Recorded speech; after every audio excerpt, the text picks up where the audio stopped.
Hello and welcome back to TST. If you're new to the channel, tap on the subscription button and press the notification bell so you can receive news and updates that you can rely on daily. Dan Bongino tortures Queen Nancy Pelosi during the coronavirus pandemic. He says, "Get out of your bubble. People need to feed their families, okay?" Bongino, a former Secret Service agent, made the comment on Fox and Friends as protesters have been rallying coast to coast demanding an end to their state's stay-at-home orders amid coronavirus pandemic, Fox News reports. Bongino acknowledged he sees, quote-unquote, both sides as it pertains to the stay-at-home orders. "I have a family, and I have 2 children myself," he said. "I have a mother-in-law and 2 parents that are still alive that obviously I care deeply about." Alright, so for the most part, I believe a lot of us see both sides of this pandemic issue. And of course, we want our freedoms and rights, and we also want to protect our loved ones, young and old.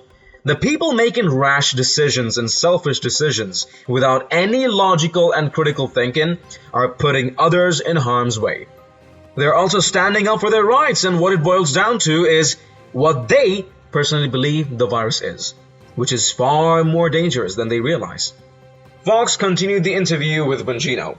"My mother herself is in an extremely high-risk category," he continued. "If she were to contract this, it could be deadly. But I have to feed my kids too. So does everybody around me." He then referenced an interview with Pelosi where she said she appeared, quote-unquote, seemingly confused about what protesters were doing. Speaking on Fox News Sunday when host Chris Wallace asked Pelosi if she can understand why people are protesting, she said, "No, not really. Because what we have to do is shelter in place.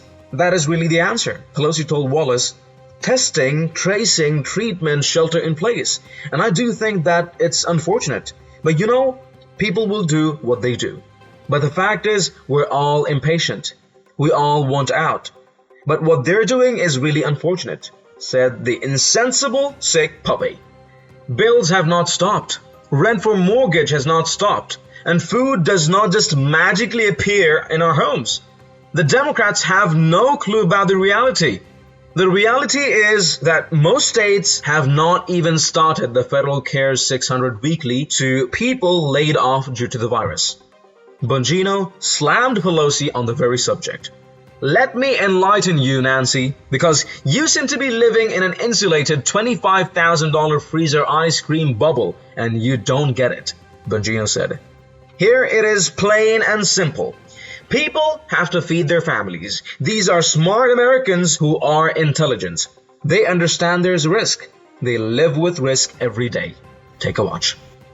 So we wanted to bring you in because some of these protests are going to take place in your state down in Florida. There are 10 different states where these protests will take place today alone.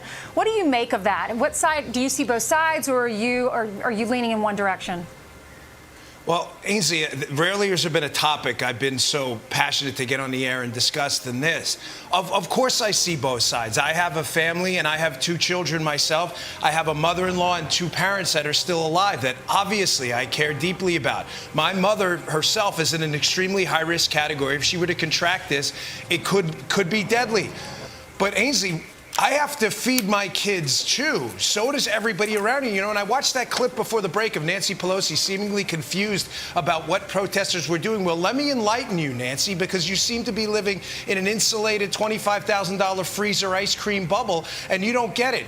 Here it is, plain and simple. People have to feed their families.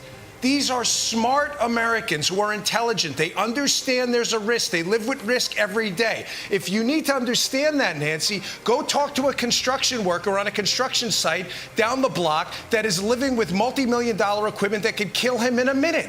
If you tell him or her on that site, you're going to need to wear a mask. There are precautions. We may have to wear some kind of hand protection, wash our hands often, and we may have to distance, but you'll be able to go to work and feed your kids. I promise you, the entrepreneurial, brave American citizens will figure it the hell out. Get out of your bubble. People have to feed their kids. That is what's going on right now. Shelter in place. That is really the answer. Testing, tracing, treatment, shelter in place. And I do think that it's unfortunate. But, you know, people will do what they do. But the fact is we're all impatient. We all want out. But what they're doing is really unfortunate. But what they're doing is not unfortunate. They're doing is exercising their rights. They could have been socially distant protesting. I get that. And there are places that are hot spots. But, Dan, if you do put in sprinklers for a living, in-ground sprinklers, and you say you can only do it during certain times, you got to wear a certain mask, let them do it. If somebody wants to build a house on the outside, distant from each other by design, let them do it. There's no need to be excessively punitive about this. Is that your point? Yes, and Brian, whereas in the beginning, where we had a lockdown of our economy nationwide, basically, the American people are bright. They understood there was a lot of uncertainty in the beginning, the R naught, the contagiousness level of this disease, the lethality of it, how exactly it spread, were there, was it fomites, droplets? In the beginning, we were getting a lot of misinformation. Everybody, I think, understood in the effort to save, potentially at that point what they thought were millions of lives, the president made the right decision. But now, Brian, we have our grasp around the data. You don't need to be an epidemiologist to read simple figures about this. We have a better grasp of how we don't know everything, and hopefully we'll figure more out, but we have a good grasp of it. It's only reasonable then to allow Americans to take the data you've given them and to say, here are the appropriate measures for you to go back to work and be able to feed your kids. And one more thing, Brian, Nancy Pelosi can't figure out what we're doing. These people, Gretchen Whitmer and others, it's not just Democrats either, it's for some Republican governors too. They work for us. That's not a slogan. That's not some campaign talking point. I'm not running for office. These people work for us. Get the hell out of our way.